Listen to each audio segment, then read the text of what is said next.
네, 안녕하세요. 영화 보는 새 작가 이 작가입니다. 네, 안녕하세요. 윤 작가입니다. 안녕하세요, 김 작가입니다. 네, 그동안 재밌게 보셨던 영화나 드라마나 OTT 작품들 있으셨나요? 좀 오늘 새 작가가 또 추천하는 추천작들 한번 만나보죠. 먼저 윤 작가님. 네, 저는 요즘 최고의 화제작 중에 하나인 드라마 유어와 언어라고 네. 화제더라고요. 네, 엄청 화제죠. 근데 사실 이 드라마가 시작한 지 얼마 안 돼갖고 웬만한 드라마는 사실 중반 이후를 좀 본 다음에 추천을 하려고 했거든요. 왜냐면 초반은 되게 좋은데 중반 이후로 좀 지지분해지는 드라마들이 너무 많았고, 근데 이게 지난주에 마지막 그 사회를 보면서 이건 해야겠다, 추천을 해야겠다 그런 생각이 들어가지고 오늘 추천하게 됐습니다. 아시다시피 이게 채널이 굉장히 극악의 채널이에요. ENA 채널과 지니TV에서만 볼 수 있는 그런 단점이 있음에도 불구하고 이게 화제작이 될 수밖에 없는 게, 이게 그 원작이 이스라엘 드라마였다고 하더라고요. 그거를 미국하고 여러 나라에서 이렇게 리메이크를 했을 정도로 얘기가 굉장히 탄탄하고요.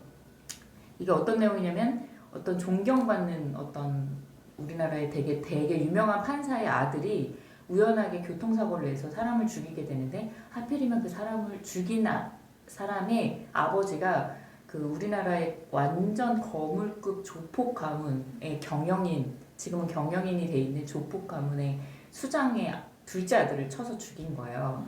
근데 그걸 자기도 모르게 그거를 뺑소니를 친 거죠, 말하기를. 그래서 그걸 어쩔 수 없이 그 판사 아들이 자기 아들을 살리기 위해서, 걸리면 죽게 되니까 이거를 덮다 보니 사건이 계속 딴 쪽으로 터지고 또 터지고 또 터지고 하면서 계속 커지게 되는 그런 내용이거든요. 근데 이게 딱 4편밖에 안 했는데 너무 어떻게 흘러갈지는 사실은 되게 뻔한 내용인데, 매회 이 드라마 오늘이 마지막인가 싶게 끝나요. 너무 전개도 너무 빠르고, 그 정도로 한 편 한 편 완성도가? 네. 그리고 이 내용이 벌써 까져도 되나? 벌써 이 내용이 나오면 너무 좋아. 그럼. 네. 그럼 그 다음엔 무슨 내용을 하려고? 보고만 없는 거. 네. 그래서 이게 매회 항상 댓글 반응이 그거예요. 이게 오늘이 마지막인데요. 아직 사려게 하지 않았는데 오늘이 마지막인데 오늘이 사는. 마지막이야. 늘 나는 오늘만 살아. 오늘 끝인가 봐, 이 드라마. 그래서 도대체 무슨 내용을 뒤에 할까가 지금 4편까지 해서 막말로 모든 전개가 더 서로 알게 됐어요. 이 사람들이 잘못했다는 걸 알게 됐고, 이쪽들이 자기를 쫓고 있다는 걸 다 알게 됐어요. 그럼 그 뒷얘기가 사실은 이게 이 내용이 좀 더 뒤에 나올 줄 알았는데 뭘 가지고 이 내용을 하려고 이렇게 하는 거지? 그래서 저도 지금 굉장히 궁금한 그거는 윤 상태입니다. 작가님 걱정 안 해도 될 것 같고. 근데 김명민이랑 네, 손현주 그 역할이 어떻게 되는 거예요? 손현주가 그 존경받는 판사, 그리고 김명민이 그 거대 거물 조폭 가문의 그 수장인데요. 김명민이 그리고 굉장히 오랜만에 드라마에 복귀를 했잖아요. 그래서 그것도 되게 김명민 연기를 되게 그리워했었구나. 약간 맨날 보다가 그래, 이런 연기를 했었던 사람인데 한동안 너무 안 봤다라는 잘해요, 생각도 너무. 그리고 등장할 때 초반에는 사실 대사도 별로 없거든요. 네. 근데 이렇게 약간 등장할 때의 존재감이 굉장히 아우라가 팍 느껴지면서 무섭다는 느낌이 들어요. 이 사람한테 걸리면 진짜 죽겠구나 싶은 그런 위압감도 굉장히 느껴지고, 그리고 이 역할을 위해서 일부러 그런 것 같은데 좀 더 살을 찌워서 약간 무게감을 더했어요. 그래서 조금 더 조폭 같은 느낌도 들고, 굉장히 그 흔히 말하는 연기 차력쇼 매회가 정말 놀랍습니다. 그리고 손현주 배우도 잘할 거 아니에요. 너무 잘하죠. 너무 잘하죠. 보면은 그런 생각도 들어요. 이 두 사람이 역할을 반대로 했었어도 맞아. 어땠을까 궁금해요. 연기를 잘하면 네. 역할을 뒤집어져도 잘 맞는 그런 게 있는 거 같아요. 그러니까 지금 역할도 너무 찰떡인데 바꿨다 해도 전혀 이상하지 않을 정도로. 근데 그것도 궁금한 거예요. 어떻게 연기했을지가 궁금한. 김명민 배우는 얼마 만에 연기한 거죠? 되게 오랜만에 보는 거 제가 같아요. 알기로 한 3, 4년을 쉰 걸로 알고 있는데 쉬어서 조금 오히려 신선하게 맞아요. 느껴지는 느낌이 있는 것 같아요. 그런 것 같아요. 매번 나오는 배우들 좀 질리는 배우들도 있잖아요. 지금 보면. 그리고 더 좋은 거는 여기에 신인들이 아들이라든지 뭐 이런 배우들이 출연을 하잖아요. 그 배우들도 너무 구멍이 없어요. 신인? 아들이 이게 새로운 얼굴들인데 특히 김명민의 둘째 아들이 죽었고 이제 첫째 아들이 살아 있어서 첫째 아들이 같이 복수전에 뛰어드는데 허남준이라는 배우라고 하거든요. 근데 여러 드라마나 영화에 출연을 했다는데 저는 처음 봐요 여기서. 근데 굉장히 날것의 매력을 가진 어디서 이런 배우를 구했지 싶은 굉장히 매력이 폭발하는 봐야겠다. 배우입니다 여기서. 그래서 다른 드라마 같은 경우는 오히려 약간 이런 신인급 배우들이 너무 연기를 못해갖고 특히 이렇게 연기 잘하고 있는데 너무 튀는 경우들이 많잖아요. 여기는 아무도 그런 사람이 없어서 굉장히 편안하게 감상이 가능하더라고요. 그래서 4회밖에 하지 않았지만 이 드라마는 좀 봤으면 좋겠다. 몇 부작이죠? 몇 한 부작? 16부까지. 아니 그렇게 길진 그렇게 않아요. 길진 않고. 네. 그러면 밀린 거를 어디서 볼 데가 없네. 이게 1회부터 보고 싶은데. 지니 TV에서는 가능하다고 하는데 볼 수 있겠네요. 네. 잘 맞추면. 뭐 앱을 다운받고 가입을 해야 되는 지니 불편함이 TV가 있겠지만 가입을 해야 되는 채널. 이게 아마 올레 TV가 이름을 바꾼 그런 저 이름이라고 올레 들었거든요. TV인데? 네, 그런 그러면 볼 수 있나? 그럴지도 모르겠어요. 그리고 ENA 채널에서 공격적으로 엄청나게 재방송을 하고 있어요. 이게 지금 4회밖에 안 됐는데 몰아보기를 몇 회를 맞아 하는 거예요. 맞아 진짜 틈만 김 작가님도 나면 봤어요? 저는 다 보지는 않고 채널이 딱 걸렸을 때는 근데 그 드라마가 모든 장면이 명장면이고 명대사라서 걸리면 채널을 돌릴 수 없는 마력이 있어요. 맞아, 무슨 장면을 보든 이게 뭐지 하게 되는 그런 매력? 그 그 연출도 정도요? 꽤 괜찮아요. 연출도 꽤 돈을 많이 들이고 공을 많이 들였구나라는 생각이 들.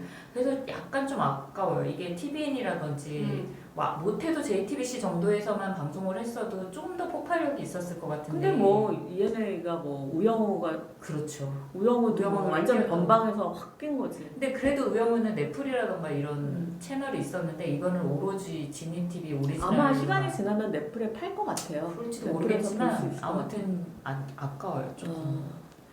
알겠습니다. 꼭 보고 싶은 드라마네요. 유아. 네, 저도 드라마를 추천해 드리려고 하는데요. 제가 추천하는 드라마는 조금 시간이 지났더라고요. 2017년에 처음 시즌 1이 나왔고 2019년에 시즌 2가 나왔는데 보셨을지 모르겠는데 빅 리틀 라이즈라고 빅 리틀 라이즈라는 드라마거든요. 국적이 미국 드라마이고요. 이게 그 소설 원작이 있어요. 커져버린 사소한 거짓말이라는 소설을 원작으로 한 건데 저는 이거를 올레 TV에서 봤어요. 근데 지금 웨이브에서 방송이 되고 있는지는 제가 확인은 못했는데 그 당시에 웨이브에서 하고 있었던 걸로 나오거든요. 그래서 아마 올레 TV나 웨이브를 찾아보시면 있을 것 같은데 일단 배우진이 너무 화려한 거예요. 맞아요. 니콜 키드만, 리즈 위더스푼, 그 다음에 그 셸린 우들리라고 안녕 헤이즐에 나왔던 그 여배우, 그 다음에 그 레니 크래비츠 딸로 유명한 조이 크래비츠, 뭐 이런 배우들이 나오거든요. 그 다음에 로라 던 이런 배우들이 나와서 배우들이 너무 좋아가지고 약간 볼까 말까 하다가 봤는데 이게 시즌 1이 끝나고 원래는 이 드라마가 시즌 1만 하기로 했었대요. 근데 이 드라마가 너무 잘 돼서 시즌 2를 하게 된 경우예요. 그래서 시즌 1을 다 보면은 드라마가 되게 완벽하게 결말이 나는데 이걸 어떻게 시즌 2로 만들지 했는데 아니나 다를까 원래 시즌 1으로 끝나는 드라마였던 거예요. 그래서 시즌 2에서는 그래서 좀 강력한 뭔가가 필요하잖아요. 시즌 1에 비해서. 그래서 시즌 2에서 메릴 스트립이 등판을 하십니다. 그런데 이제 시즌 1을 했던 감독은 나는 이 드라마를 원래 시즌 1으로 기획을 했고 여기서 완결이 나는데 시즌 2는 나는 절대로 할 수 없다 그래가지고 시즌 2는 감독이 바뀌었다고 하더라고요. 그래서 감독도 굉장히 유명한 감독이에요. 그 장마크 발레라고 그 되게 유명한 뭐 하셨던 분이죠? 달라스 바이어스 클럽 만드셨던 감독인데 그 영화 너무 좋아하는데 네. 근데 이 장마크 발레 감독이 조금 그런 게 2021년에 사망을 하셨어요. 이 아 감독이 진짜요? 네, 이 감독이 심장마비로. 어머 네. 전혀 몰랐어요. 네, 그래서 이 드라마로 에미상 막 8관왕까지 이 드라마로 엄청 히트를 쳤는데 그 몇 년 후에 심장마비로 사망해서 조금 안타까운 경우인데 이 드라마는 일단 여성들이 주된 캐릭터고 이 여자들이 초등학교에 다니는 아이들을 둔 극성맘들이에요. 근데 이 극성맘들이 미국 캘리포니아주에 굉장히 그 부촌에 몬터레이라는 실제로 있는 그런 부촌에 이렇게 바닷가 거기 부촌에 이렇게 사는 그런 아줌마들이죠. 극성 아줌마들. 근데 이 사람들이 서로 보기에는 되게 완벽한 가정을 이루고 완벽한 미모에 막 이런 사람들인데 이 어떤 사건이 벌어져요. 그러니까 초등학교에 이 기금 모금 행사가 있는데 여기에서 이 아줌마들이 이제 그날의 어떤 컨셉에 따라서 오드리 헵번 분장을 하고 남편들은 엘비스 프레슬리 분장을 하고 이렇게 이 행사에 참여를 하는데 그 파티에서 살인 사건이 벌어집니다. 그래서 이 인물들 중에 한 명이 죽어요. 근데 이게 드라마가 거의 시즌 1이 끝날 때까지 누가 죽었는지를 모르겠는. 그래서 이게 누가 죽였는지가 아니고 누가 그쵸? 죽었는지 누가 죽었는지도 나오지 않아요. 오. 처음에 살인 사건으로 시작하는데 누가 죽은 거지? 근데 죽었다면 그 사람을 죽인 건 누구지? 이 두 가지 이 질문을 품고선 이 드라마를 계속 보게 되는데 이 엄마들 각자도 용의자이고 이 남편들 각자도 용의자일 뿐 아니라 또 피해자이기도 한 거죠. 이 각자가 이들 중에 죽은 사람도 있고 죽인 사람도 있는 것 같은 그런 어떤 긴장감을 가지고 볼 수 있는 드라마인데 결국에는 처음에는 굉장히 욕심 많고 시기 질투도 많고 남들과 항상 삶을 비교하고 엄청 부잣집 엄마들이니까 아이에 대해서도 얼마나 극성이겠어요. 아이의 교육에 대해서도 막 서로 막 엄청 뭐 그렇게 하는 사람들인데 이 사람들의 관계가 처음에는 그렇게 보이는데 나중에는 이 여성들이 서로 연대하는 이야기예요. 어떤 폭력에 맞서서 이 여자들이 너무나 의외로 서로 간의 의리를 지키고 우정을 나누면서 서로 연대하는 이야기이기 때문에 굉장히 처음과 끝의 어떤 느낌이 되게 다른 그러니까 처음 시작은 좀 아니잖아요. 근데 결국에는 여자들끼리 뭉쳤을 때 어떤 파워가 어떤 건지를 보여주는 굉장히 저는 그런 메시지나 그런 것들이 되게 좋았고 그래서 저는 추천하고 싶은 드라마로서 이렇게 가져와 봤습니다. 그래서 이 드라마를 보고서 사람들이 그런 얘기를 많이 했대요. 그러니까 여자의 적은 여자라는 말이 얼마나 미개한 말인지 이 드라마를 보면은 알 수 있다라는 게 뭐 이렇게 회자가 되기도 했었고 그래서 여자는 항상 약자이자 피해자이자 뭐 이런 걸로만 나오잖아요. 뭐 이거를 해결하는 거는 주변의 남자들이고 근데 여기는 그렇지가 않아요.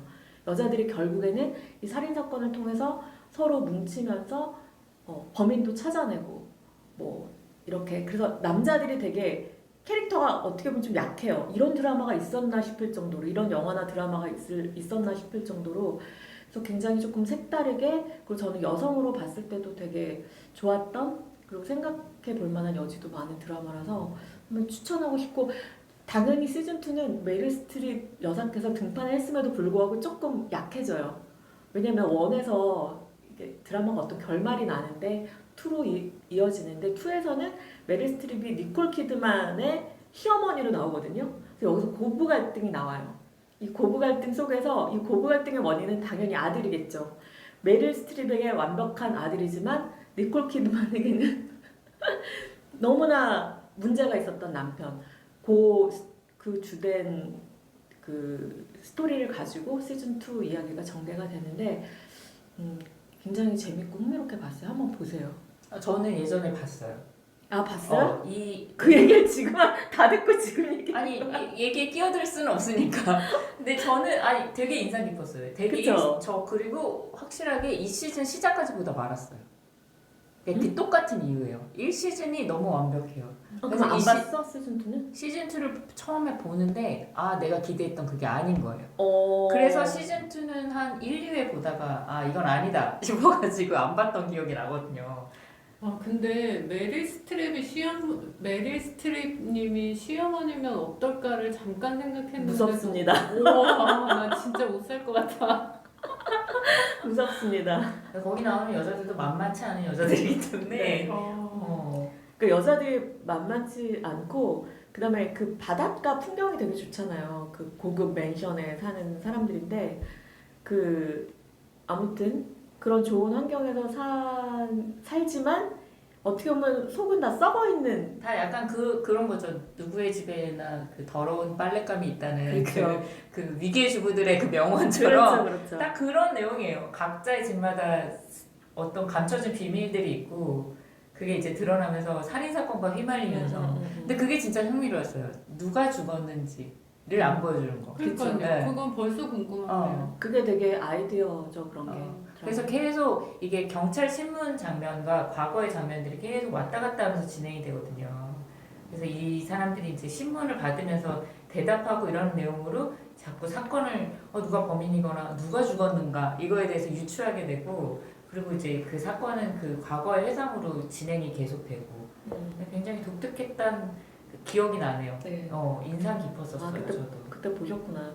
그래서 이 드라마 보면서 약간 그런 생각도 들었어요.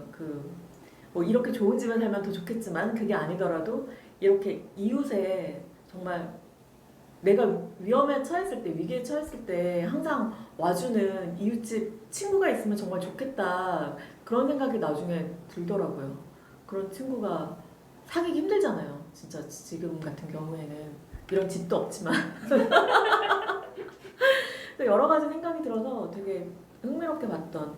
그래서 시즌 2는 말씀하신 대로 안 보셨던 게 어떻게 보면 좀 최선의 선택이었을 수도 있다고 생각해요. 시즌 2를 보면 시즌 1의 그 완벽함이 조금 희석이 돼버리거든요. 아무리 메릴 스트립이 있더라도 조금 감독도 바뀌고 해서 그런지 조금 그런 면은 있더라고요. 약간 미드의 단점이 이게 시즌이 잘 되면 계속 시즌을 늘리잖아요. 그러면서 이야기의 구성력이라든지 메시지가 굉장히 약해지거든요. 그래서 약간 미드를 볼 때는 잘된 앞에 초반이 너무 잘 됐다. 그러면은 자꾸 이렇게 약간 뒷부분에서 조금 내가 기대했던 것보다 좀 떨어진다 싶으면은 안 보는 경향이 있어요. 그래야지 좀 더 내 안에서 완성도를 높일 수 있는. 나만의 완성도를. 그것도 비법일 수 있네요. 네. 제 추천작 빅 리틀 라이스는 이 정도 얘기하고요. 어디서 볼 수 있나요? 아까 말씀드렸지만 저는 올레 TV로 봤어요. 무려 돈을 내고 봤는데 웨이브에서 방영을 했다는 것 같아요. 그래서 웨이브를 한번 지금도 제가 찾아볼 수 있는지는 확실하진 않은데 웨이브에서 아마 있을 것 같아요. 저 얘기 듣고 너무 보고 싶어져가지고. 네, 한번 봐보세요. 김 작가님 추천작은 네, 어떤 저는 작품이죠? 그 넷플릭스에서 최근에 본 자연 다큐를 네. 한 편 소개. 역시 늘 범상치 않은 소개작을. 제목은 뒤뜰 야생 탐험이라는 자연 다큐예요. 근데 보통 뭐 자연 다큐 하면은 막 사바나 초원으로 가고 뭐 아마존 밀림 이런 데로 들어가고 하잖아요, 카메라가. 근데 이 다큐는 그 어느 집 주변에 마당에 뒷산에 서식하는 뭐 도룡뇽, 다람쥐, 재밌다. 곤충 이런 네. 애들을 10대 어떤 소녀가 이 곤충과 소동물 식물들이 1년을 어떻게 나는지를 관찰하고 1년 동안 그 동식물들과 함께 성장하는 그런 다큐거든요. 시간은 한 40분 정도, 러닝타임은 짧은데 그 사계절을 딱 압축해서 보여주면서 뭔가 이 시작이 이 소녀가 미국이에요? 부모님이랑 미국? 캐나다인 것 같아요. 차를 타고 부모님이랑 이제 도로를 달리다가 도롱뇽이 알을 낳기 위해서 이 도로를 건너고 있어요. 그래서 우리 차 잠깐 세워서 얘네들이 지나갈 때까지 기다려주자 하고 이제 그 도롱뇽이 1년 어떻게 알을 낳는지 얘네들이 어떻게 생존하는지를 1년을 보여주면서 이 다큐가 끝날 때는 똑같은 도로에 얘네들이 이제 차를 타고 가다가 도롱뇽이 또 올해 봄에 또 알을 낳으러 길을 건너고 있는 거예요. 근데 이번에는 차에서 내려서 얘네들이 잘 건널 수 있게 빨리 건널 수 있게 이렇게 도와주면서 끝나거든요. 그러니까 그만큼 성장을 한 거죠. 이 생태계를 관찰하면서. 또 도롱뇽 입장에서도 도와주는 게 필요했을까요? 그 생각 저도 안 한 것은 아닌데 그쵸, 항상 그런 이 게 도움이 과연 얘네들의 생존에 도움이 될까는 생각은 잠깐 했는데 그러니까 이 아이로서는 이 아이의 입장에서 보면 내가 도움을 줬다는 그런 행복감 같은 게 앞으로 이 아이의 인생에 생명에 대한 사랑 같은 걸로 더 커질 수 있다고 생각해서 그래 잘했다라고 결론 짓고 끄긴 했어요. 이 아이의 이런 성장 과정을 보면서 우리도 그래 생명에 대해서 개미 한 마리라도 모기도 사실 그날은 모기도 잡지 않았거든요. 네. 그냥 모기도 신이 창조한 맞아요. 곤충이고. 그런 네. 생각 들 때 있죠. 저는 여름에 모기 나오면은 엄청 욕을 해요. 그 친구한테. 야, 이 XX야! 근데 저랑 같이 사는 가족분이 너는 그렇게 생명을 소중하게 생각한다면서 그렇게 쌍욕을 하면 되겠니? 모기도 생명이다. 그치, 그리고 똑같은 얘기를 했어. 쟤도 신이 만든, 하나님이 만든 생명체인데 너 어떻게 이렇게 심한 말을 하니? 그래서 내가 무시했죠. 헌혈 좀 해줘 쟤를 위해서. 무시하고 잡히면 죽었어. 막 이렇게 했는데 근데 이 다큐도 보면 좋겠네요. 근데 항상 그런 의문 들어요. 아까 그 장면 같은 그런 경우에 인간이 인위적으로 개입해서 도움을 주는 게 우리가 그냥 농담으로 지나갔지만 그걸 또 잘 모르고 했을 경우에는 그 생명체한테 오히려 해가 되는 경우도 있잖아요. 맞아요. 또 그 소녀에게는 성장이었지만 도롱뇽에게는 과연 아픔이자 위기였을 수도 있는 근데 그런 거는 그것도 조금- 뭐 도롱뇽에게 필요한 경험이었을 거다고 믿고. 그럴 수도 네. 있죠. 근데 그런 아이디어는 되게 좋은 것 같네요. 그 다큐에 그 네. 작은 생명체들 이게 막 뭐 자연 다큐라고 해서 항상 맞아요. 뭐 사자 이런 거 아니거든. 맨날 한 번도 본 적 없는 무슨 제규어 맞아. 아니 근데 우리 제목 주변에 자체가 너무 있는데. 귀엽네. 맞아. 뒷들 야생. 저도 제목에 혹해서 틀어보긴 했는데 네. 진짜 내용에 아주 큰 감동을 받았습니다. 그 사계절을 담은 압축적인 영상도 되게 예쁘고. 네. 한번 보고 싶네요. 오늘 말씀해주신 요하나? 유아언어, 그다음에 빅 리틀 라이즈, 그다음에 뒤뜰 야생 탐험. 네, 오늘 추천작 여기까지 그러면은 하고 정리해 볼게요. 자, 오늘 그 메인 드라마가 한 편 있죠. 넷플릭스에서 며칠 전에 공개한 드라마 제목이 뭐죠? 아무도 아무도 없는 없는 숲속에서. 예, 지금 뭐 엄청까지는 아니지만 화제작으로 보이는 아무도 없는 숲속에서를 저희가 오늘 메인 드라마로 선정을 해봤는데요. 자, 먼저 첫 인상 이 드라마 이제 시즌이 아니라 총 8편으로 돼 있죠. 네. 다 보셨는데 첫 인상 보시고 나서 첫 감상이 어땠는지. 줄거리 먼저 소개 안 할까요? 줄거리를 먼저 네, 할까요? 죄송합니다. 먼저 줄거리를 하시고 네, 줄거리 소개해 주세요, 김 작가님. 네, 그 한적한 시골 마을에 숙박업소가 있어요. 펜션과 모텔이 있는데 각각 다른 종류의 어떤 살인 사건이 벌어지고 그 사건에 얽힌 뭐 피해자나 가해자나 그리고 그 주변인들의 삶이 그 사건 이전과 비교해서 어떻게 변하는지를 다룬 어떤 심리 서스펜스 드라마라고 볼 수 있겠네요. 그 주된 배우만 그럼 설명을 좀 해주세요. 줄거리에서 그 펜션을 운영하는 사람이 펜션을 운영하는 사람이 김윤석 배우님. 김윤식 배우님. 김윤석? 죄송합니다. 왜 이러죠? 그리고 모텔을 운영하시는 윤계상 배우님이 나오십니다. 그리고 그 그 요즘 핫한 네. 배우가 있죠. 고민씨 배우가 펜션으로 미친 살인자. 펜션으로 찾아가서 이 펜션을 엉망으로 만들어 놓으면서 이 김윤석 배우님의 지금까지 안정적으로 만들어 온 이 인생을 완전히 엉망으로 만들어 놓는, 헤집어 놓는 그런. 인물로. 네. 네. 이런 드라마인데요. 어떠셨어요, 윤 작가님? 저는 굉장히 크게 기대를 하고 가서 그런지, 아니 그렇다고 실망한 건 아니에요. 그냥 실망하셔도 돼요. 아니 뭐 어느 정도는 충족이 되고 생각했던 것보다 심리적인 쪽으로 많이 갔다. 나는 좀 더 스릴러에 포커스를 맞춘 굉장히 좀 어둡고 사람도 많이 죽고 저도 그럴 줄 알았는데. 그럴 줄 알았는데 그것보다는 좀 더 인간의 심리라든지 그런 거에 더 포커스를 맞춘 드라마적인 요소가 되게 많은 드라마구나. 근데 초반에는 조금 너무 진도가 좀 느린 거 아닌가라는 생각이 들었는데 이 8편을 다 보고 나니까 아 원래 이 속도로 가려는 의도가 있는 거였구나 이렇게 느껴지더라고요. 김 작가님 어떠셨어요?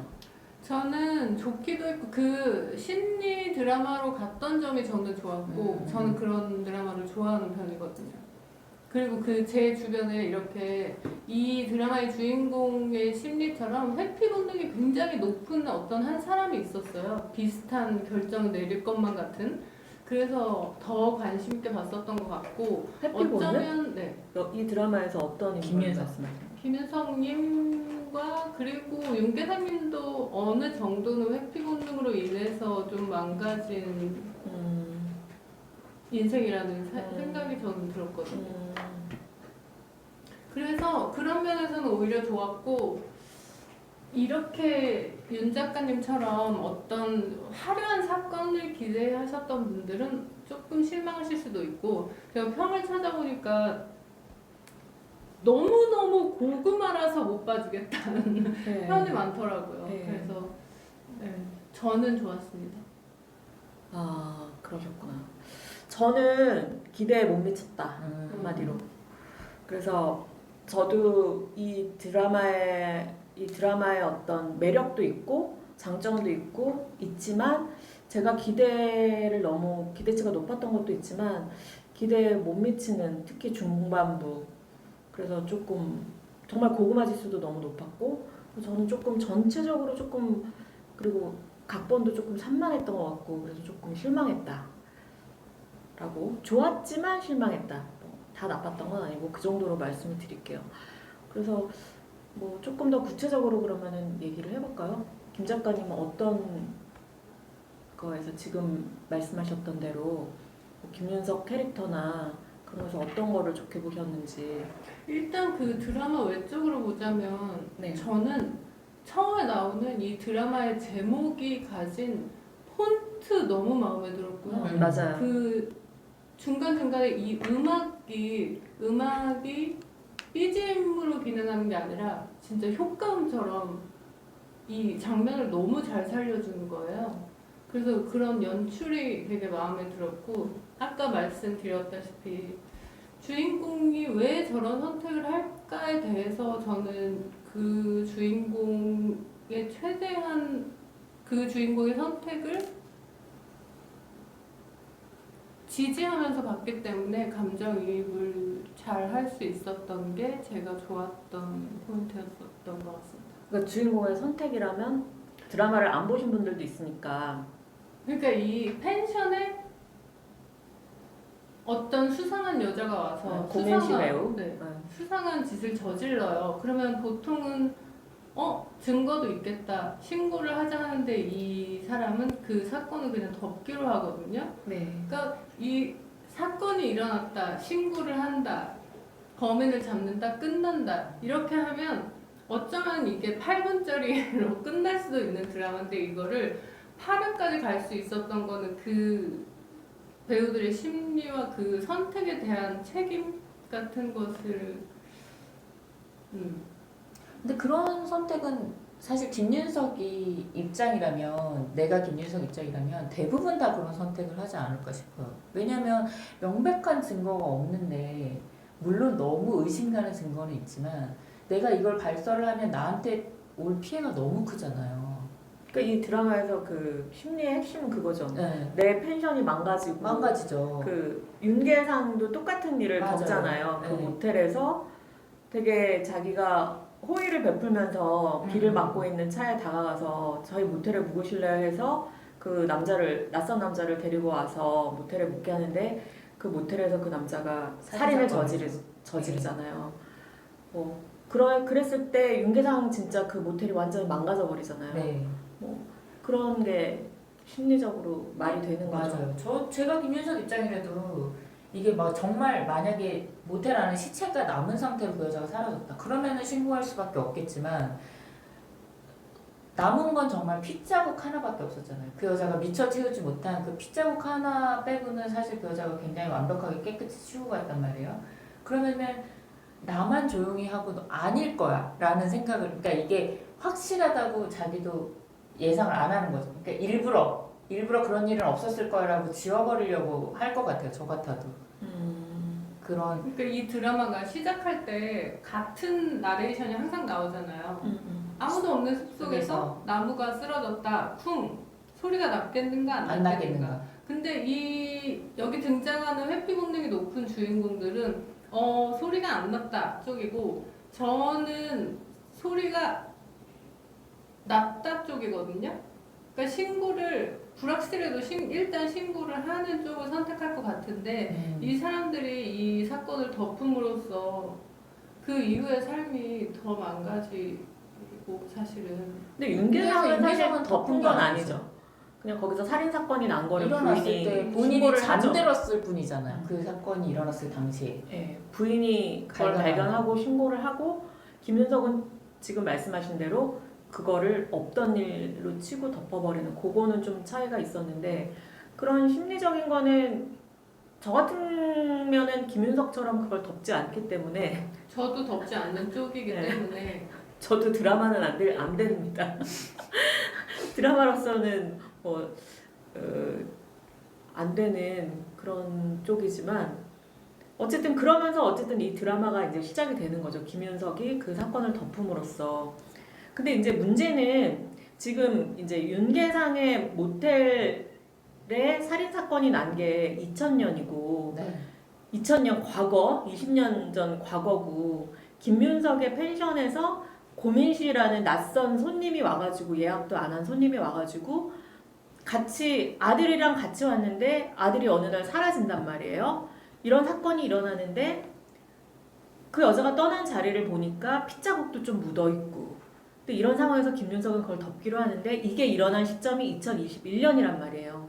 근데 처음 1화, 2화에서 이 시점이 왔다 갔다 하잖아요. 맞아요. 왔다 갔다 하는데 저는 몰랐어요. 저도 처음에 몰랐어요. 네. 그래서 그 혼란을 일부러 그 각본을 쓴 사람이, 각본가가 그렇게 한 거겠지만, 저는 그 혼란이 오히려 좋지 않았다라고 생각을 해요.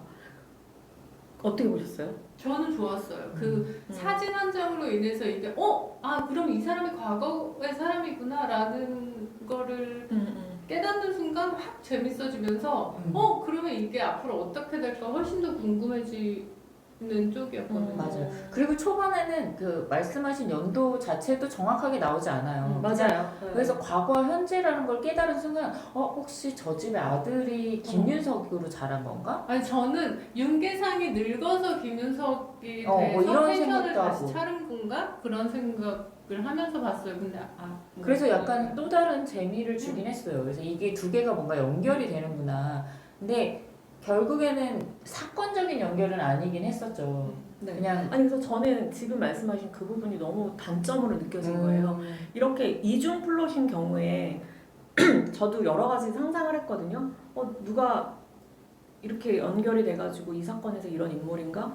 근데 여기서는 전혀 연결성이 없잖아요. 근데 플롯은 두 개란 말이에요. 그랬을 때 이 플롯을 어떻게 유기적으로 엮느냐가 이 드라마의 진짜 매력이라고 생각하는데, 저는 그 부분에서 실패했다고 생각을 했거든요. 유기적으로 엮이지도 않고 억지스러웠다. 이 두 가지 사건이. 그러니까 물론 여기서 공통된 이야기는 그거죠. 드라마에 계속 나오지만 무심코 던진 돌에 맞은 개구리.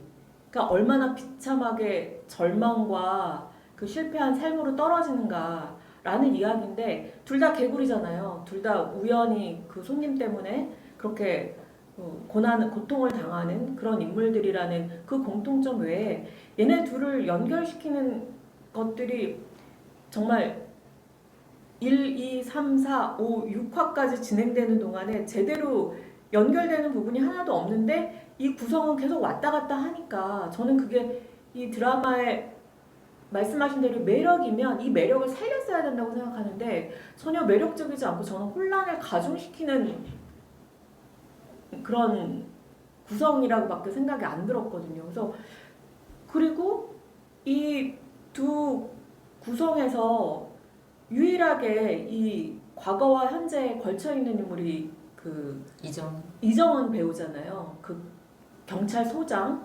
그래서 윤계상 사건 때 그 모텔 살인 사건을 맡았을 때는 그 형사로서 막내였고 지금 이 펜션 사건이 벌어진 그 김윤석 동네로 왔을 때는 경찰소장으로 온 건데 그러면 이정은 배우가 이 두 사건에 연결된 인물이구나. 저는 이정은의 활약을 너무너무 기대를 했어요. 이정은이 여기서 이 모텔 사건과 펜션 사건 사이에서 어떤 역할을 하는 걸까? 이 구성이 연결되는 인물은 이정은밖에 없는데 근데 6화까지 아무런 역할을 하지 않습니다. 그래서 저는 정말 6화까지 참고 참다가 이거는 정말 이 경찰소장의 무능력함을 고발하는 드라마이구나. 어떻게 이정은이라는 이 능력치가 이 대단한 이 배우를 데리고 어떻게 이렇게 구성적으로 연기적으로 써먹지 않는 이런 각본을 썼을까 하면서 엄청나게 실망을 했거든요. 그 이정은 배우가 이런 형사 역을 맡은 게 거의 다 저는 처음이라고 생각이 들어서 거의 뭐 아줌마 역할이라든지 뭐 그런 역할을 늘 많이 했기 때문에 굉장히 그 부분을 기대를 했는데 이 형사 역할이 굉장히 독특한 그냥 이 모든 걸 떠나서도 저도 이 드라마에서 제일 아까운 거는 이 형사 캐릭터라고 생각하거든요. 네, 맞아요. 이게 무슨 막 엄청난 사명감을 가지고 추리를 해서 그 범죄를 찾는 사람도 아니고 자기 스스로 게임한다고 하잖아요. 살인자와 게임을 하듯이 해서 굉장히 그 독특한 재능을 발휘해서 이런 별명도 뭐 술래. 맞아요. 그리고 자기 스스로도 이거를 좀 더 어려운 사건일수록 더 흥미를 느끼고 굉장히 독특하고 매력 있는 캐릭터인데 그래서 저는 이 캐릭터만으로 다시 스피노프 같은 걸 만들어줬으면 좋겠다는 아니 근데 그 생각이 캐릭터가 정도로. 그렇게 매력이 있다는 거는 그냥 거기서 설명만 할 뿐이지 이 드라마에서는 맞아요. 그 기능을 하지 않아요. 네, 그 형사의 매력이 전혀 발현되지가 않는 그런 드라마예요. 그게 너무 허무하고 너무 그 부분이 저는 굉장히 실망의 포인트였어요. 그 구성에 유기적으로 엮이지 못함과 이정은 배우의 역할이 너무 축소됐다. 아무것도 없었다. 그래서 뭐 열심히 막 화초에다가 자기가 마시던 물을 화초에 난에다 이렇게 주잖아요. 그런 장면도 계속 나오고 뭔가 이렇게 왔다 갔다 하면서 고민시 배우를 저 멀리서 막 째려보고 있고 분위기는 엄청 풍겨요. 맞아요. 분위기는 엄청 풍기죠. 저는 그래서 저 난 속에 뭐가 있나 그러나 다 맥커핀이었다는. 다 맥커핀이고 아무런 역할을 하지 않는 거예요. 그래서 이정은 배우마저도 저는 맥커핀이었다고 생각하는 거예요. 그래서 굉장히 그 부분이 좀 실망스러웠어요. 저는 가장 실망스러웠던 부분이 그 부분이었던 것 같아요. 그 또 하나는 그러니까 이게 저는 전체적으로 그렇게 실망스럽진 않았지만 조금 아쉬운 부분이 고민 씨가 맡은 역할이 좀 더 미친년이었으면 더 좋았을 것 같은데. 맞아, 미치다 말았어. 살인자 치고 너무 살인을 덜 해요. 그러니까 살려두는 사람들이 너무 많아요. 그러니까 이 여자한테 전사를 주지 않고 그냥 미쳤다라고만 설명을 한 건 너무 좋았거든요. 어차피 이런 캐릭터는 그런 게 필요가 없으니까. 근데 이런 미친 여자의 캐릭터 치고는 그 수많은 회가 지날수록 죽어가는 사람들이 많아져야 되는데 그 희생자들이 그렇게 많지 않다는 게 이 극의 재미를 좀 더 떨어뜨리는. 그러니까 예를 들면 옆집 아저씨라든지 뭐 딸 정도는 죽어도 되는 캐릭터 이 이야기의 흐름상. 왜냐면 이 여자는 그 정도의 그 잔인함과 미친 사이코기 때문에 그게 가능한데 왜 살려뒀는지를 잘 모르겠는 거예요. 그렇게 자기한테 위험이 있는데도 불구하고 그런 게 조금 더 아쉽더라고요. 차라리 그냥 더 세게 갈 거면은 저렇게 살려두지 말고 그냥 가는 걸로 하던지 왜 저렇게 중간에 이도저도 아닌 게 반만 미친 것 같은 느낌을 줄까라는 그런 조금 아쉬움도 있었어요.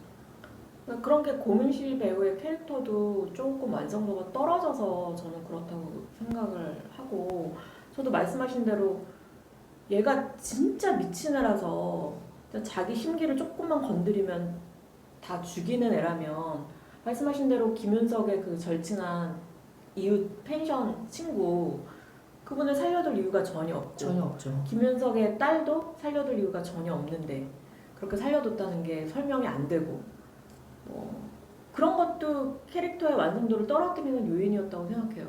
설명이 안 된다는 거. 저는 이 드라마를 보면서 영화 숨바꼭질이 네네. 생각났거든요. 네. 그 영화도 어떤 남자가 사는 아파트에 자기 혼자 그냥 들어와 사는 네, 어떤 네. 여성에 관한 네. 영화잖아요. 거기에 그 여자분은 진짜 미쳐 계시거든요. 네, 맞아요.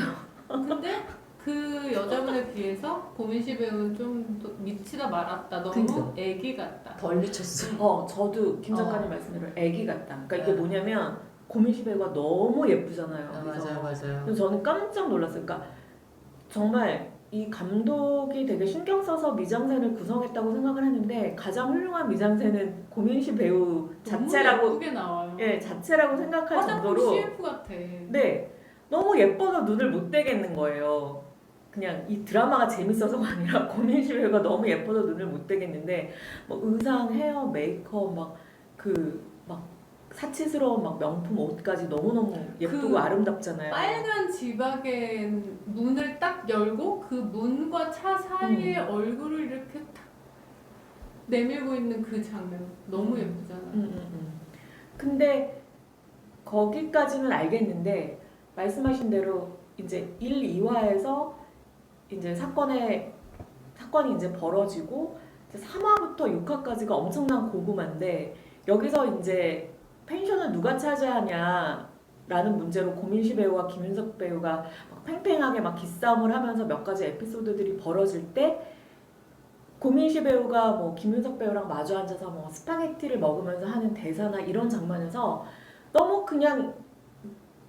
귀여운 20대 여자 같은 모습이 막 언뜻언뜻 나오는 거예요. 그러니까 아까 귀엽다고 말씀하신 그런 부분이 캐릭터의 어떤 깊이? 미친년한테도 엄청난 깊이가 있을 수 있거든요. 미친년 연기에도. 근데 거기까지 미치지를 못하는 거예요. 그 깊이가 뭔가 파다 말았어. 그래서 볼 때 약간 그 생각도 했어요. 그러니까 고민 씨가 잘 어울리긴 하는데 고민 씨보다 조금 더 나이가 있는 저도 그 생각했어요. 배우가 있으면 조금 더 이게 말하시는 깊이감이라든지 좀 더 고혹적인 섹시함이라든지 어쨌든 그런 걸로 남자들을 유혹하잖아요. 그런 느낌이 조금 더 들지 않았을까라는 생각이 들더라고요. 그래서 고민시 배우가 가볍고 팬시한 느낌. 맞아요. 저도 그런 생각 많이 들었어요. 너무 가볍고 귀엽고 섹시해. 그런 느낌, 약간 고양이 같은 느낌. 맞아요. 근데 그게 진짜 미친년의 느낌은 아닌 거예요. 그래서 고민시 배우가 이 모든 캐릭터 중에서 살을 제일 많이 뺐대요. 근데 저는 왜 그렇게 살을 뺄 이유가 있었을까? 오히려 너무 연약해 보이는 게 저는 좀 마이너스였다고 생각을 하거든요.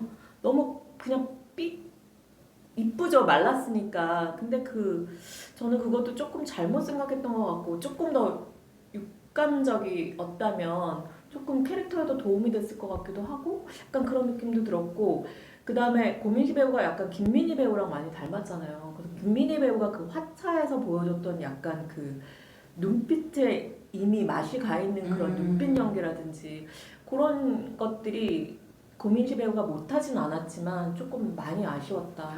그렇게 얘기를 하니까 김민희가 이 역할을 했으면 진짜 잘 어울렸겠다라는 생각도 드네요. 네, 김민희 배우는 깊이가 있었어요. 김민희 배우가 어리지 않았나? 그때 화차 찍고. 고민시 배우도 나이가 29이더라고요. 꽤 맞아요. 있더라고요. 일부러 나이를 찾아봤거든요. 되게 어리게 보여서. 근데 29인데 어쨌든 김민희 배우만큼의 그런 아우라는 없었던 것 같다. 신비로움 같은 게 있죠. 김민희. 근데 고민지 배우도 약간 있어요. 근데 그게 조금 좀 아우라 면에서는 조금 맞아요. 약했다라는 생각이 그냥 끝날 때까지 계속 들더라고. 그런 것도 조금 저는 아쉬웠습니다. 그래서 진짜 김민희래. 고민시 배우가 했던 그 3, 4, 5, 6회 정도의 분량을 조금 더 줄이고 아까 얘기했던 이정은 배우가 활약하면서 좀 더 사건을 푸는 과정이 조금 더 길었으면 그러니까 밸런스가 조금 안 맞는다는 그 느낌이 들어요. 사건을 푸는 과정이 너무 그냥 노점 정리처럼 지나갔다고 네. 할까? 네. 그리고 결국에는 모텔 윤계상 모텔 사건이랑 김윤석 펜션 사건이랑 결국에 엮이긴 엮이잖아요. 근데 맞아요. 저는 그거 솔직히 억지스러웠거든요. 그리고 김윤석 배우가 이정은 배우의 책상에 있는 옛날 모텔 살인 사건 사진 한 장을 보고서는 그 사진을 들고 예전 그 모텔 사건을 자기가 알아보러 간다? 그것도 자기적이다. 예, 그게 말이 되나요? 그 상황에서 자기 펜션이 지금 그 지경이 났는데 거기에 미친년이 막 있고 이런데 갑자기 나는 이 모텔 사건이 뭔가 있는 것 같아?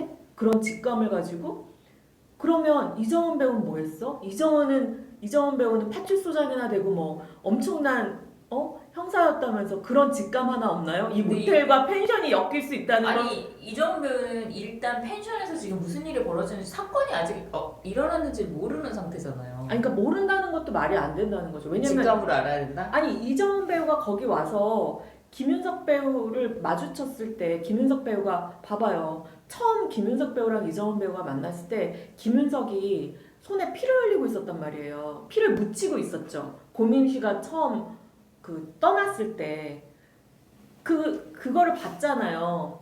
그러면은 그 엄청난 대단하다는 그렇게 대단하다고 계속 대단한 설명이 촉을 되는 가지고 있는. 촉을 가지고 있는 근데 그런 것들이 몇 번 반복이 되잖아요. 근데 아무것도 수사하지 않습니다. 김윤석 펜션에 찾아가지도 않습니다. 단 한 맞아. 번도. 지금 말씀하시니까 생각났는데 그러니까. 저 되게 공권력에 대한 재밌었거든요. 이거 네. 고발 영화네. 네, 공권력의 게으름을 볼 수 있는. 김윤석이 그 경찰서에 찾아가서 코피를 갑자기 흘리잖아요. 그렇죠. 근데 경찰이 그거를 휴지를 줘서 그냥 보내. 코에 그러니까. 피가 나시네요. 그러면서 휴지를 줘서 보내. 근데 경찰서에 그 밤중에 어떤 남자가 막 급하게 들어왔는데 코피를 흘려. 그럼 경찰이 아니 휴지 그거보다 흘릴까 피가 그거보다 더 나서 사실은 더 뜨겁게 왜 이렇게 넘어가지 했던 장면은 그 파출소 바로 코앞에서 고민 씨가 김윤석 차를 들이받아 버리잖아요. 아 이거야. 그걸 경찰들이 목격을 합니다. 맞아. 그 굉장히 누가 봐도 고의적으로 들이받았고 이게 굉장히 큰 사건이거든요. 그냥 처리할 수 없는 경찰들이 사건인데 막 119에 신고해 막 이러고 있어. 그냥 처리된 걸로 나와요. 그 사건에 대해서 그렇게 깊이 다루지 않고 그러면서 경찰들 역할이 더 줄어버리는. 그래서 아니, 나도 보면서 고민 씨는 그 사고 후에 그냥 펜션에 와서 그림 그리고 있어. 맞아요. 그래서 아니 저거 고의적인 사건을 경찰서 맞아요. 바로 앞에서 했는데 왜 저게 맞아요. 그냥 넘어가지라는 생각을 했거든요. 그래서 저는 이 드라마의 아까 처음부터 말씀드렸지만 패착이 더 재미있으려면 이정은 배우를 적극적으로 중반부터 활용을 했어야 된다. 그래서 이 윤계상 모텔 사건과 이 펜션 사건을 어떻게든 엮었어야 된다. 중반 이후에. 근데 이정은 배우 끝까지 이 모텔 사건을 찾아가는 인물은 뜬금없게 김윤석입니다. 김윤석이 직접 찾아가서 그 윤계상의 아들을 만나잖아요. 근데 그게 억지스러웠다. 지금 이 펜션이 난리 난 이 사건의 피해자가 왜 뜬금없이 20년 전 모텔이 뭐가 있어서 뭐가 궁금해서 저 사람은 나와 같은 개구리 같은 피해자야. 그걸 느끼고 그 사건을 찾아간다? 그 현장을 찾아간다? 말이 안 된다고 생각합니다. 그리고 이정은 배우는 매우 화가 나셨군요. 네, 자기 경찰 책상에 그렇게 고이 모셔놨던 그 사진이 없어진 것도 몰라요. 그렇게 촉이 대단하신 형사가 술래라는 별명을 갖고 있는. 그러더니 갑자기 7회, 8회 막판에 막 활약을 하는데 이미 늦었다. Too late. Too late. 원래 그런 건 다 사건이 끝난 다음에 경찰이 도착하기 마련이잖아요. 그래서 더 실망스러웠어요. 왜 이렇게 뻔하냐. 너무 뻔했다. 그래서 잔뜩 폼은 많이 잡아요, 이 드라마가. 말씀하신 대로 연출이 좋으니까. 폰트부터 아무도 없는 숲속에서 폰트부터 막 음악, 사운드 되게 잘했다고 생각해요. 그 다음에 그 촬영 장소의 어떤 분위기 좋아요. 근데 이 전체적인 스토리텔링 가장 중요한 건 사실 그건데 너무 억지스럽고 말이 안 되고 말씀하신 대로 고민씨라는 악녀는 그냥 그저 그랬다. 그리고 이 사람의 진짜 정체가 이제 7, 8화에 나오잖아요. 고민씨라는 애가 어떤 애인지. 너무 뻔했다. 그 부모님과의 갈등과 어린 시절의 상처 이런 걸 가지고 있는 사람이 상처가 너무 약해요. 상처 그러니까 그렇게 미치게 된 계기 그거 그거 너무 너무 어린 시절에 상처가 나왔나요, 거기에? 그러니까 그 부모님이 고민 씨를 대하는 태도로 봐서 얘가 어떻게 성장했겠구나를 유추할 수 있는데 그 정도였죠. 네, 그 정도 저는 그냥 저렇게 태어난 애라고 생각했는데. 그래서 오히려 그건 그런 서사가 없어서 오히려 훨씬 더 캐릭터가 좋았는데 그렇게 미친년처럼 구는 캐릭터가 굳이 뭐 이런 상처를 가져서 이런기 때문에 이렇게 됐습니다. 그렇게 따지면 그 연쇄살인범한테도 서사가 있어야 되는데 연쇄살인범도 그냥 연쇄살인범은 그 얘기를 하잖아요. 왜 내 삶에 나타나갖고 왜 나한테 피해를 주냐고 윤계상이 따지니까 아니라고. 내 삶에 내가 가는 길에 니네가 등장했을 뿐이다. 그러니까 너네가 그렇게 된 건 내 탓이 아니다. 그렇게 당당하게 얘기하잖아요. 그게 그 사이코패스들의 생각이라고 생각했거든요. 그래서 나는 맞아, 공감을 전혀 못하는. 그 지영철이나 거기 지영철이라고 나오는 그 살인범이나 지양철이었나요? 지형? 뭐 아무튼 그 유영철을 모티브 삼은 것 같은 그 살인범이나 고민 씨나 비슷하다고 생각을 했어요. 아니요, 저는 고민 씨는 사이코패스는 아니라고 생각합니다. 타고난 사이코패스는 아니고 자기 내면의 이 스트레스와 어떤 오랫동안 쌓여왔던 이 사랑받고 싶은 상처 이런 것들이 다 범벅이 돼서 그런 식으로 표출됐을 뿐이지 타고난 사이코패스라고 한다면 이거는 극본이 잘못됐어요. 왜요? 저는 그렇게 이해했는데. 타고난 사이코패스라면 그렇게 약할 수 없다. 그렇게 징징댈 수 없다. 저도 약간 김 작가님이랑 비슷하게 생각했어요. 약간 자기 내면에 그런 인정 욕구가 채워지지 않은 그런 상태에서 사랑받지 못하고 살았고, 왜냐면은 그 김윤석을 막 부르잖아요. 아저씨 왜 아직 안 오는 거예요? 막 이렇게 막 애타게 막 찾고 이러는 게 그 막 울부짖으면서 막 그런 게 느껴지는 거 있잖아요. 사이코패스의 어떤 악랄함이 아니라 그런 내면에 막 어린아이가 외치고 있는 것 같은 그런 느낌이 많이 들어서 저도 약간 김 작가님이랑 그런 캐릭터를 이해를 했어요. 어린아이라면 그럼 고민 씨가 연기를 더 잘한 거네요. 그 어린아이처럼 보이는 게. 근데 상처가 그렇게 더 표출했어야지 자기 상처를. 제 생각에는 이 고민씨 배우의 캐릭터가 김윤석의 펜션을 다시 찾아온 게 그 김윤석에 대한 기억이 너무 좋았고 김윤석 같은 아빠를 갖고 싶었을 거라고 생각이 들어요. 저도 약간 비슷하게 생각했어요. 그래서 김윤석을 괴롭히러 온 건 아니고 이 사람한테 그냥 기대고 싶고 아빠한테 못 받았던 보살핌 같은 것을 이 남자한테 바랬던 거예요. 근데 그렇게 해주지 않고 뭐 자기 딸만 챙기고 이러니까 아저씨 이렇게 된 거죠. 저는 전혀 그렇게 생각을 못했거든요. 아니 왜냐면 이 김윤석과 고민씨 배우 간에 뭔가가 있잖아요. 그런 측면에서 저도 약간 그런 뉘앙스는 계속 받았던 것 같아요. 그리고 저는 그냥 단순하게 옛날 사건이 밝혀지지 않았던 동네잖아요. 은연중에 자기가 공범자라고 생각을 한 거죠.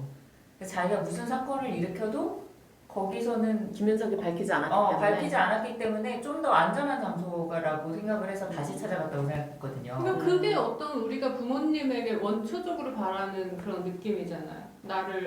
내가 무슨 짓을 해도 나를 있는 그대로 사랑해 줄 거야 라는 그런 믿음과 어떤 따뜻한 느낌? 이런 거를 그 펜션과 펜션 주인한테 받지 않았나? 그래서 그 느낌을 아빠한테는 못 받으니까 다시 찾아가서 이 펜션에서 나랑 같이 살아! 이게 걔가 하고 싶었던 말인 거죠. 나를 호적에 올려줘! 아빠! 저도 약간 좀 그런 느낌으로 봤던 것 같아서 거기서 걔가 이제 화가잖아요. 되도 않는 화가인데 그 펜션에서 내가 지금까지 그린 그림은 다 쓰레기였고 여기서 그린 그림이 내 그림이다라고 말하는 그런 것들이나 그런 것들이 다 김 작가님 말씀하신 대로 그런 캐릭터를 조금 설명하는 것들인 것 같고 또 자기 위주로 또 막 거기 인테리어도 막 바꿔놓고 자기가 같이 거기 주인인 것처럼 주인인데 김윤석을 쫓아내는데 적극적이라기보다는 김윤석을 자꾸 찾는 그런 거에서도 뭐 조금 나타났던 것 같고 그게 저는 그런 그게 그 아저씨에 대한 자신의 어떤 사랑 고백 이게 로맨스를 의미하는 사랑은 아니고요. 그 아저씨한테 어떤 자기의 애정을 그런 식으로 표현하지 않았나 하는 생각이 들어요. 근데 저는 사초나 이런 근데 저는 그게 분명히 거기에 다 깔려 있었다고 봐요. 약간 뭐냐면은 처음에 고민 씨가 왔을 때 그 펜션 옆에서 펜션하는 그 친구가 김윤석한테 너 전처랑 닮았는데 라고 얘기하잖아요. 그런 대사가 있었나? 그런 대사가 있어요. 오. 너 전처랑 닮았는데 그 김성령 배우잖아요. 네. 김윤석의 그 죽은 전처가 고민 씨도 짧은 단발을 하고 있고 그리고 거기서 수영장에서 계속 비키니 입고서는 고민 씨가 이렇게 계속 수영을 하는 거를 김윤석이 보게 되고 저는 거기에 그런 코드들이 다 숨어 있다고 생각을 하거든요. 그게 이렇게 드러나게 어떤 막 둘 간의 어떤 어떤 그런 섹슈얼한 텐션을 막 일부러 막 드러내진 않았지만 그 안에 다 이렇게 작가가 깔아놨다고 생각하는데 그거를 많이 드러내진 않았는데 저는 그런 것도 그런 텐션도 다 깔려 있었다고 저는 느꼈어요. 예전에 그런 봤던 어떤 고전 영화도 좀 생각이 나고 스위밍풀 그것도 되게 생각이 나면서 그게 다 그런 코드들이 좀 있는 게 아니었을까 그런 관계에 고민시 배우 캐릭터와 김윤석의 관계 그리고 이 드라마에 물이 많이 나오잖아요. 네. 뭐 레이크 뷰의 호수라든지 맞아요. 이 펜션이 레이크뷰 있는 모텔 어, 레이크뷰 모텔 이 펜션이 있는 곳도 물 위에 있고 호수 수영장도 있고 네. 이런 이 고인 물들이 그 그 주인공의 안정을 유지하고 싶고 나는 변화하기 싫어의 마음을 고민 씨 같은 등장인물이 헤집어 놓으면서 이 사람의 삶이 어떻게 변화하는지를 작가가 말해주고 싶지 않았나 좋은 하는 해석인 것 생각이 같아요. 들어요. 그런 것도 그리고 저는 무엇보다 이게 어떤 살인자에게 희생을 당한 피해자들의 가족을 택하는 게 사실 좀 더 쉬운 방법인데 그런 피해자를 택하는 게 아니고 우리가 사실 좀 논외로 두는 맞아요. 저도 그게 좋았어요. 굉장히 이 드라마에서 가장 매력적인 포인트였거든요. 저도 그게 제일 좋았어요. 네. 이런 사람들도 이렇게 처절하게 삶이 망가질 수가 있는 피해자구나. 그러니까 직접 죽은 피해자가 아니라 네네네. 살인을 당한 피해자가 아니라 살인을 한 모텔 주인이 얼마나 또 그 삶이 또 맞아요. 망가지는지는 아무도 생각하지 않잖아요. 맞아요. 그런 거를 생각하게 됐고 그거는 작가의 되게 신선한 아이디어였던 아니 이 드라마 작가님 성함이 손호영이에요. 맞아요. 그래서 저 깜짝 놀라서 찾아봤는데 윤계상 배우가 인터뷰한 그 기사가 있더라고요. 그 손호영 아니에요? 아니. 근데 이분이 그 JTBC 어떤 작가 공모전 네, 완전 신인. 네, 완전 신인이고 거기서 근데 상을 약간 받아서 신인이라서 좀 더 뭔가 이렇게 과감하게 이렇게 하고 있는 실험적이기도 하고 그 확실히 네. 개성은 있어요. 그런 것 같아요. 각본이나. 그래서 모한일 감독도 처음에 이게 너무 난해해서 이걸 막 드라마로 할 수 있을까 싶은데 자기도 모르게 자꾸 매력을 느껴가지고 만들었다고 하더라고요. 난해하진 않은데 그냥 산만한데 저는 그래요. 어쨌든 그래서 좀 아쉬워요. 개성 있는 이런 신선한 이야기를 조금 더 디테일하게만 손봤으면 조금 더 잘 엮고 네. 그 다음에 오히려 좀 더 과감한 아이디어도 좀 넣고 이랬으면 좋겠는데 좀 뭔가 이렇게 흐지부지 된 것 같은 그런 느낌이 들어서 이 드라마에 대한 평도 호불호가 좀 많이 갈리는 것도 있는 것 같고 그런 것 같아요. 대중성이 조금만 더 올라가줬으면 좋았겠다 하는 생각. 네. 또 뭐 덧붙여서 하실 얘기 있나요? 없는 것 같은데 마지막 정리를 해볼까요? 저는 별점 4점입니다. 5점 만점 중에요? 네. 야. 그 주인공의 회피 본능을 이렇게 잘 살린 드라마 각본이 한국에는 없었고 드라마 해피 본능? 회피 본능. 아, 주인공의 죄송해요. 회피 본능, 주인공이 회피 본능을 가진 대중문 뭐 어떤 영화 드라마가 사실은 잘 없어요. 그리고 이렇게 재밌기가 힘들어요. 근데 회피 본능에 대한 심리 드라마의 교과서 같은 작품이다로 결론을 짓겠습니다. 김윤석을 통해서 네. 그 4점. 윤계상 배우도 어느 정도 회피 본능을 가지고 있는 사람의 그러니까 다른 모습이죠. 어떤 김윤석 배우와는 다른 종류의 회피 본능. 그냥 다 괜찮겠지 생각하면서 그냥 살아가는 그런 인간? 네, 성향을 가진. 저는 이 드라마를 보면서 그래서 의심스러운 상황이 생기면 바로 신고를 하자. 해야겠다. 그런 교훈을 회피하지 말고 신고하자. 그런 교훈을 얻었습니다. 그리고 공권력은 무능력하다. 아주 강렬한 메시지를 준 드라마네요. 이정은이 해도 무능력하다. 그러니까 이정은 캐릭터 너무 좋았는데 매력있죠. 매력 있었어요. 그래요? 네. 역할이 없는데 뭐가 아니 그 활약이 캐릭터 없는데 무슨 매력? 그러니까 활약을 좀 더 했었으면 하고 너무 바라는데. 아니 근데 마지막에 활약도 매력 있었어요. 그러니까 너무 몰빵으로 너무 끝에 몰렸다는 거지. 갔으니까 그 그게 구성이- 문제였지. 캐릭터 자체는 너무 좋았던 것 같아요. 여기 나온 모든 캐릭터를 통틀어서 저는 가장 신선했고 캐릭터들이 좋았어요. 진짜 신선해요. 그걸 못 살려서 그렇지. 맞아요. 윤 작가님은 평점 몇 점? 저는 그냥 정말 저는 나쁘지 않게 봐서 한 3.5. 일단 연출이 기대했던 것만큼 확실히 모하인일 감독이 연출은 잘한다. 부부의 세계만큼 재밌나요?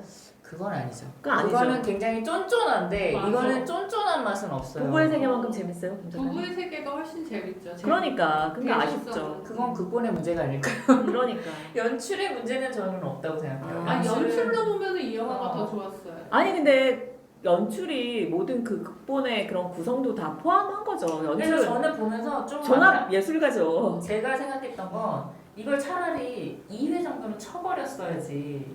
차라리, 얘기를 저도. 좀 더 이렇게 붙어가면서 속도감 있게 조금 더 갔으면 이게 좀 더 살았을 것 같은데 넷플에서 하는 드라마들의 공통적인 특징이 늘려놨나? 늘려놨다는 게 문제인 것 맞아요. 같아요. 이거 8부작 할 필요도 없어. 맞아요. 최소 4부작만 했어도 사실은 훨씬 더 쫀쫀하고 엄청 쫀쫀했겠죠. 그리고 되게 퍼펙트하게 이렇게 구성이 됐을 수도 있겠다라는 생각도 들거든요. 그래서 저는 그게 유기적으로 연결은 조금 어설펐지만 이 작가님 말씀하신 대로 과거와 현재. 근데 저는 그것도 어떤 피해자들의 그 삶을 보여주면서 그 사람들이 선택하는 그 결론을 보고서 김윤석이 어떤 행동을 할지를 결정하기 위해서 사실 그런 억지스러운 만남을 갖게 하는 거잖아요.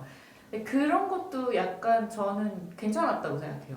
그리고 중간중간 생각하지도 않았던 찬열이라든지 장승조 같은 배우들이 막 튀어나오는데도 그것도 되게 차라리 잘하더라고요. 잘하더라고요. 생각보다. 그리고 아역하고 너무 똑같이 생기지 않았어요? 그러니까. 그래서 AI 아니야? 저도 아역? 그거 생각했어요. 아역이 AI인가? 어떻게 이렇게 똑같이 찬열이랑 생겼지? 똑같이 생겼어. 그죠?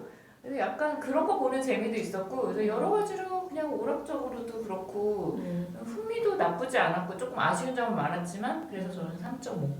3.5. 저는 2.9 드리겠습니다. 그래도 꽤 많이 주시네요. 제가 좀 마음이 살짝 보기보다 약해서 그래도 제가 이거 팟캐스트 시작하면서 최하의 점수인 것 같아요. 거기에 만족합니다. 진짜 짜게 줄 땐 저는 저처럼 팍팍 짜게 줘야지. 다들 너무 마음들이 약해. 네, 어쨌든 아무도 없는 숲속에서 뭐 추천하기도 하고 저 같은 경우는 굳이 추천까지는 이런 입장이지만 아직 못 보신 분들은 그래도 4점 주신 작가분도 있으니까 꼭 보시길 바라고요. 그렇게 못 보는 너도 한번 거잖아요. 당해봐라. 맞아. 제 입장입니다. 그 정도 아니에요. 저도 재밌게 봤어요. 네, 그럼 저희는 다음 이 시간에 영화 보는 새 작가 다시 만날게요. 안녕.